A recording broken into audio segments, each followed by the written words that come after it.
अस्सलामु अलैकुम वरहमतुल्लाहि वबरकातुह। आज एक भाई ने मालूम किया कि बाद मरतबा ऐसा होता है कि कोई शख्स मजलिस में बैठा हुआ है या इसी तरीके से तन्हा बैठा हुआ है, या रात का वक्त है या दिन का वक्त है, या बाद मरतबा कुछ लोग बैठे हुए हैं वहाँ, हम भी बैठे हुए हैं।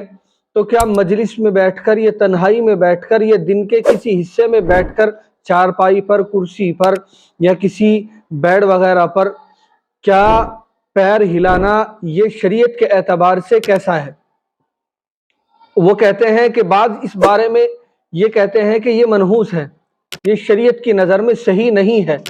तो मैं आज इसका खुलासा करूं कि चाहे आप मजलिस में बैठे हो, चाहे आप तन्हा बैठे हो, और चाहे आप रात में हो या दिन में हो, या दिन का किसी भी हिस्सा, दिन का कोई सा भी हिस्सा हो, कोई भी वक्त हो दिन का, किसी भी वक्त आप शरीयत के एतबार से तो ये नाजायज़ है और न किसी तरीके से मनहूस है।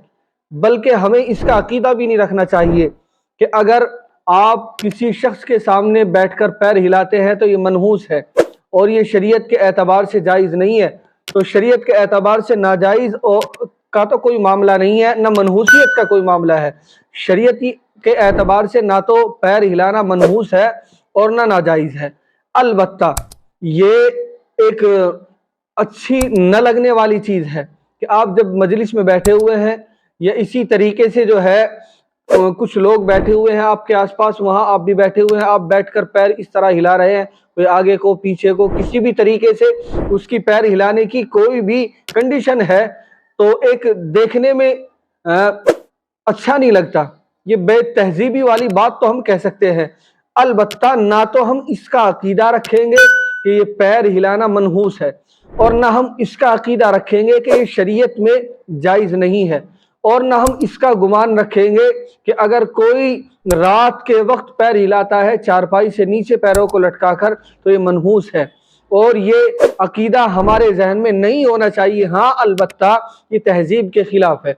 जहाँ हमारे पास कुछ लोग बैठे और मजलिस में बैठे हुए हैं तो वहाँ पैर आप हिला रहे हैं तो ये मुनासिब नहीं है, ये बेतहजीबी वाली बात लगती है, ये अदब के एतबार से अच्छी नहीं लगती। अलबत्ता ये मनहूसियत का या नाजायज़ का कोई मामला नहीं है। मुझे उम्मीद है कि ये मसला आपकी समझ में आ गया होगा। अगर कोई राय है या कोई मसला है आपका तो आप कमेंट के ज़रिए से मुझसे इसके मुताल्लिक मालूम कर सकते हैं।